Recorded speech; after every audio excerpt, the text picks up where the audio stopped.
Hi friends, ಎಲ್ಲರಿಗೂ ನಮಸ್ಕಾರ. ಮನೆಗೆ ಯಾರಾದರೂ ಸಡನ್ ಆಗಿ ಬಂದಾಗ ಏನು ಮಾಡ್ಲಪ್ಪ ಸ್ವೀಟ್ ಅನ್ನೋ ಟೆನ್ಷನ್ ಇದ್ರೆ ಇನ್ಮೇಲೆ ಆ ಟೆನ್ಷನ್ನ ತಗೊಳಕ್ ಹೋಗ್ಬೇಡ್ರಿ. ಕೇವಲ 1 ಕಪ್ ಅವಲಕ್ಕಿ ಒಳಗೆ ನೀವು ಈ ಡೆಲಿಷಿಯಸ್ ಆಗಿರುವಂಥ ಸ್ವೀಟ್ನ ಅವ್ರಿಗೆ ಮಾಡ್ಕೊಡ್ಬೋದು. ತುಂಬಾ ಇಷ್ಟಪಡ್ತಾರ.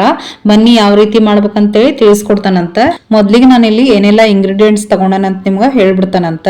ನಾನಿಲ್ಲಿ 1 ಕಪ್ನಲ್ಲಿ ಗಟ್ಟಿ ಅವಲಕ್ಕಿನ ತಗೊಂಡನಿ, ಅರ್ಧ ಕಪ್ನಷ್ಟು ಬೆಲ್ಲ, ಸ್ವಲ್ಪ ಒಣ ಕೊಬ್ಬರಿನ ತುರಿದಿಟ್ಕೊಂಡನಿ, ಆಮೇಲೆ ಡ್ರೈ ಫ್ರೂಟ್ಸ್ ನಿಮ್ಮ ಮನೇಲಿ ಯಾವ್ದಾವ್ದು ಅವೈಲೇಬಲ್ ಐತಲ್ಲ ಅದನ್ನ ನೀವು ಇಲ್ಲೇ ಸೇರಿಸ್ಕೋಬಹುದು. ನಾನಿಲ್ಲಿ ಬಾದಾಮಿ, ಗೋಡಂಬಿ ಮತ್ತೆ ಕಪ್ಪು ದ್ರಾಕ್ಷಿನ ಇಲ್ಲೇ ಬಳಸ್ಕೊಳಕತ್ತನಿ. ಆಮೇಲೆ 1 ಸ್ಪೂನ್ ಅಷ್ಟು ತುಪ್ಪನ ಇಲ್ಲೇ ತಗೊಂಡನಿ. ಇಷ್ಟೇ ಸಾಮಗ್ರಿ ಬೇಕಾಗಿರೋದು. ಇವಾಗ ನಾನು ನಿಮ್ಗೆ ಯಾವ ರೀತಿ ಮಾಡ್ಬೇಕಂತೇಳಿ ತಿಳಿಸ್ಕೊಡ್ತಾನಂತ. ಮೊದ್ಲಿಗೆ ನಾನಿಲ್ಲಿ ಒಂದು ಪಾತ್ರೆನ ಸ್ಟವ್ ಮೇಲೆ ಇಟ್ಕೊಂಡು ಅದಕ್ಕನ ಅರ್ಧ ಕಪ್ನಷ್ಟು ಬೆಲ್ಲನ ಸೇರಿಸ್ಕೊಂಡನಿ.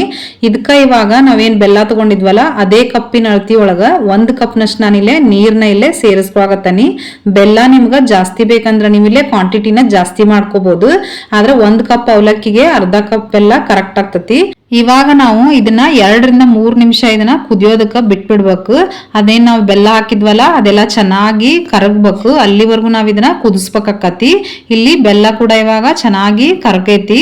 ಈ ಟೈಮ್ ಒಳಗ ನಾನಿಲ್ಲಿ ಒಂದ್ 2 ಏಲಕ್ಕಿನ ಸಿಪ್ಪೆ ಸಮೇತ ಕಾಳು ಎಲ್ಲಾ ಸೇರಿಸಿ ಹಾಕೊಂಡಾನಿ 2. ಇವಾಗ ಇದನ್ನ ಒಂದ್ಸಲ ಈ ರೀತಿ ಮಿಕ್ಸ್ ಮಾಡ್ಕೊಂಡ್ಬಿಟ್ಟು ಏಲಕ್ಕಿ ಹಾಕಿದ್ಮೇಲೆ ಒಂದ್ 2 ನಿಮಿಷ ಕುದಿಸಿದ್ರೆ ಸಾಕು, ಜಾಸ್ತಿ ಏನ್ ಕುದಿಸೋದ್ ಬೇಡ.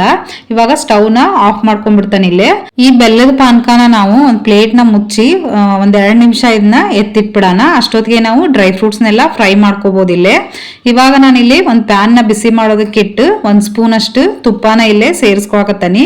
ತುಪ್ಪ ಚೆನ್ನಾಗಿ ಬಿಸಿ ಆದ್ಮೇಲೆ ಡ್ರೈ ಫ್ರೂಟ್ಸ್ ನ ಇವಾಗ ಸೇರಿಸ್ಕೊಂಡ್ಬಿಡೋಣ.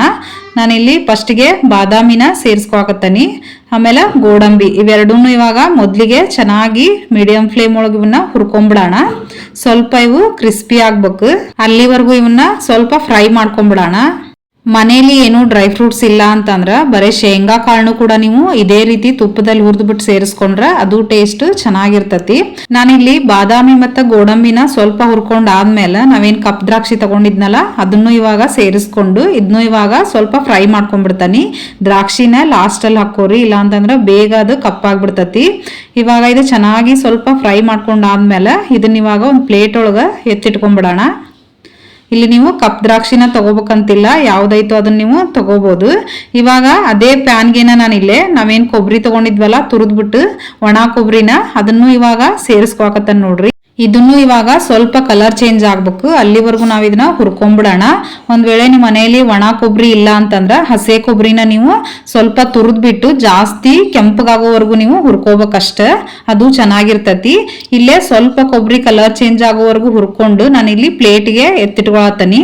ಇದನ್ನ ಇವಾಗ ಪಕ್ಕದಲ್ಲಿಟ್ಟು ಅವಲಕ್ಕಿನ ನಾವು ರೆಡಿ ಮಾಡ್ಕೊಂಡ್ಬಿಡೋಣ. ನಾನಿಲ್ಲಿ ತಗೊಂಡಿರೋದು ಗಟ್ಟಿ ಅವಲಕ್ಕಿ, ತೆಳು ಅವಲಕ್ಕಿ ಅಲ್ಲ. ಈ ರೀತಿ ಗಟ್ಟಿ ಅವಲಕ್ಕಿನ ತಗೊಂಡ್ರೆ ಇದು ಸ್ವೀಟು ಚೆನ್ನಾಗಿರ್ತತಿ.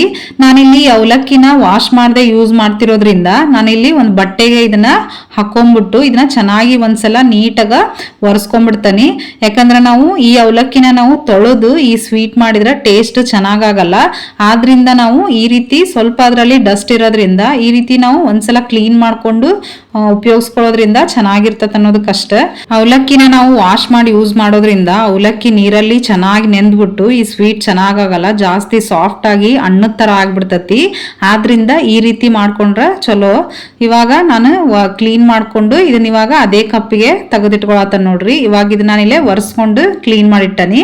ಇವಾಗ ಅದ ಪ್ಯಾನ್ಗೆನ ನಾನಿಲ್ಲೇ ಈ ಅವಲಕ್ಕಿನ ಸೇರಿಸ್ಕೊಳಕತ್ತನಿ. ಈ ಟೈಮ್ ಒಳಗ ನಾವು ತುಪ್ಪ ಅದು ಏನು ಹಾಕೋದ್ ಬೇಡ. ಮೀಡಿಯಂ ಫ್ಲೇಮ್ ಒಳಗ ಇದನ್ನ ಸ್ವಲ್ಪ ಒಂದ್ 2 ನಿಮಿಷ ಇದನ್ನ ಹುರ್ಕೊಂಡ್ಬಿಡೋಣ. ಸ್ವಲ್ಪ ಕಲರ್ ಚೇಂಜ್ ಆಗ್ತತಿ, ಅಲ್ಲಿವರೆಗೂ ನಾವ್ ಇದನ್ನ ಹುರ್ಕೋಬೇಕು ನೋಡ್ರಿ.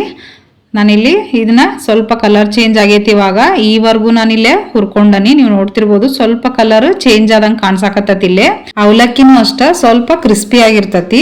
ಇವಾಗ ನಾವ್ ಅವಾಗ್ಲೇ ಏನು ಬೆಲ್ಲ ಕುದಿಸಿಟ್ಟಿದ್ವಲ್ಲ ಆ ಪಾತ್ರೆನ ನಾನಿಲ್ಲೇ ತೋರ್ಸಾತ ನೋಡ್ರಿ. ಇದನ್ನ ಇವಾಗ ನಾನು ಬೆಲ್ಲದಲ್ಲಿ ಸ್ವಲ್ಪ ಕಲ್ಲೆಲ್ಲ ಇರೋದ್ರಿಂದ ನಾನಿವಾಗ ಇದನ್ನ ಸ್ವಲ್ಪ ಸೋದಿಸ್ಕೊಂಡ್ಬಿಡ್ತಾನಿ.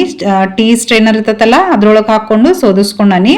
ಆಮೇಲೆ ನಾವೇನ್ ಏಲಕ್ಕಿನ ಹಾಕಿದ್ವಲ್ಲ ಅದನ್ನ ನೀವು ಬೇಕಂದ್ರ ಈ ಸಿರಪ್ ಒಳಗ ಹಾಕೋಬಹುದು. ನಾನಿಲ್ಲಿ ಅದನ್ನು ಇಲ್ಲೇ ಯೂಸ್ ಮಾಡ್ಕೊಳಕತ್ತ ನೋಡ್ರಿ. ಇವಾಗ ಇದೇನು ಬೆಲ್ಲದ ಪಾನಕ ಐತಲ್ಲ ಇದನ್ನ ನಾವೇನು ಅವಲಕ್ಕಿ ಹುರಿದಿಟ್ಟಿದ್ವಲ್ಲ ಅದಕ್ಕ ಇಲ್ಲೇ ಸೇರಿಸ್ಕೊಳಕತ್ತ ನೋಡ್ರಿ. ಸ್ಟವ್ನ ಆಫ್ ಒಳಗೆ ಇಟ್ಟಿಲ್ಲ, ನಾನಿಲ್ಲೇ ಲೋ ಫ್ಲೇಮ್ ಒಳಗೆ ಇಟ್ಟಿದ್ದೆ. ಇವಾಗ ಇದನ್ನ ಮೀಡಿಯಂ ಫ್ಲೇಮ್ ಒಳಗೆ ಹಾಕೊಂಡು ಇದನ್ನ ಇವಾಗ ನೀಟಾಗಿ ಒಂದ್ಸಲ ಮಿಕ್ಸ್ ಮಾಡ್ಕೊಂಡ್ಬಿಡೋಣ. ಇವಾಗ ಇದು ಒಂದ್ ಕುದಿ ಈ ರೀತಿ ಬಂದ್ಮೇಲೆ ಲಿಡ್ ನ ಕ್ಲೋಸ್ ಮಾಡಿ ಒಂದ್ 2 ನಿಮಿಷ ಇದನ್ನ ಬೇಯೋದಕ್ ಬಿಟ್ಬಿಡೋಣ. ನಾನಿಲ್ಲಿ ಒಂದ್ 2 ನಿಮಿಷ ಆದ್ಮೇಲೆ ತೋರ್ಸಾತನ್ ನೋಡ್ರಿ, ಸ್ವಲ್ಪ ನೀರಿನಂಶ ಎಲ್ಲ ಕಡಿಮೆಗೈತಿ. ಇವಾಗ ಇನ್ನೊಂದ್ಸಲ ನೀಟಾಗ ಮಿಕ್ಸ್ ಮಾಡ್ಕೊಂಡು ಇವಾಗ ಇದಕ್ಕ ಡ್ರೈ ಫ್ರೂಟ್ಸ್ ಏನು ಹುರಿದಿಟ್ಕೊಂಡಿದ್ವಲ್ಲ ನಾವು ಅವನ್ನ ಇದಕ್ಕ ಸೇರಿಸ್ಕೊಂಡ್ಬಿಡೋಣ. ಇಲ್ಲಿ ಕೊಬ್ಬರಿ ಮತ್ತೆ ಡ್ರೈ ಫ್ರೂಟ್ಸ್ ಕೂಡ ಚೆನ್ನಾಗಿ ಬೆಲ್ಲದ ಜೊತೆ ಬೇಯ್ಬೇಕದು, ಅಂದ್ರೆ ಟೇಸ್ಟ್ ಚೆನ್ನಾಗಿರ್ತತಿ. ಆದ್ರಿಂದ ನೀವು ಕೊನೆಯಲ್ಲಿ ಹಾಕ್ಲಂಗ ಈ ರೀತಿ ಮಧ್ಯದಲ್ಲಿ ಈ ರೀತಿ ಡ್ರೈ ಫ್ರೂಟ್ಸ್ ನ ಸೇರಿಸ್ಕೊಂಡ್ರೆ ಸ್ವೀಟು ಚೆನ್ನಾಗಿರ್ತತಿ. ಇವಾಗ ಇದನ್ನ ನೀಟಾಗ ಒಂದ್ಸಲ ಮಿಕ್ಸ್ ಮಾಡ್ಕೊಂಡು ಇದನ್ನ ಇವಾಗ ನಾವು 1 ನಿಮಿಷ ನಾವು ಇದನ್ನ ಲಿಡ್ ಕ್ಲೋಸ್ ಮಾಡಿ ಬೇಯಿಸ್ಕೋಬೇಕಾಗತ್ತಿ. ಜಾಸ್ತಿ ಏನ್ ಬೇಡ, ಅದು ಕೊಬ್ಬರಿ ಸ್ವಲ್ಪ ಬೆಲ್ಲನ ಹೀರ್ಕೊಲಿ ಅಲ್ಲಿವರೆಗೂ ಇದನ್ನ ಒಂದ್ 2 ನಿಮಿಷ ಮುಚ್ಚಿ ಇಟ್ಬಿಡೋಣ. ಇವಾಗ 2 ನಿಮಿಷ ಆದ್ಮೇಲೆ ನಾನು ತೋರ್ಸಾತ ನೋಡ್ರಿ, ಇಲ್ಲಿ ಕಂಪ್ಲೀಟ್ ಆಗಿ ನೀರಿನ ಅಂಶ ಎಲ್ಲ ಹೀರ್ಕೊಂಡ್ಬಿಟ್ಟತಿ. ಇವಾಗ ಇದು ಸ್ವೀಟ್ ರೆಡಿ ಆಯ್ತು ನೋಡ್ರಿ. ಇದು ನೀರಿನ ಅಂಶ ಕಡಿಮೆ ಆದಾಗ ನಾವು ಸ್ಟವ್ನ ಆಫ್ ಮಾಡ್ಕೊಂಡ್ಬಿಡ್ಬೇಕು. ಇವಾಗ ಇದು ಪರ್ಫೆಕ್ಟ್ ಆಗಿ ಸ್ವೀಟ್ ರೆಡಿ ಆಗೈತೆ ನೋಡ್ರಿ. ನೀವು ನೋಡ್ತಿರ್ಬೋದು ಎಷ್ಟು ಚೆನ್ನಾಗಿ ಕಾಣಿಸಾತೈತೆ ಅಂತೇಳಿ. ಇವಾಗ ಇದನ್ನ ಒಂದು ಪ್ಲೇಟ್ಗೆ ಎತ್ತಿಟ್ಕೊಂಡ್ಬಿಡೋಣ.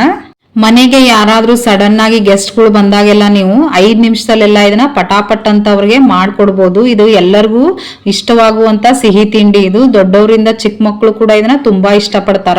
ಅಷ್ಟೇ ಅಲ್ದ ನೀವು ಇದನ್ನ ನೈವೇದ್ಯಕ್ಕೂ ಕೂಡ ನೀವು ಪ್ರಸಾದವಾಗಿ ಇದನ್ನ ಬಳಸ್ಕೋಬಹುದು, ತುಂಬಾ ಚೆನ್ನಾಗಿರ್ತತಿ. ಇವಾಗ ಈ ವಿಡಿಯೋ ನಿಮ್ಗೆ ಇಷ್ಟ ಆಗೈತೆ ಅಂತೇಳಿ ನಾನು ತಿಳ್ಕೊಂತಾನೆ. ಒಂದ್ ವೇಳೆ ಇಷ್ಟ ಆದ್ರೆ ಲೈಕ್ ಮಾಡಿ, ಹಂಗ ಹೈಪ್ ಆಪ್ಷನ್ ಇರ್ತತಿ, ಹೈಪ್ ಮಾಡಿ ವಿಡಿಯೋಗ. Thank you.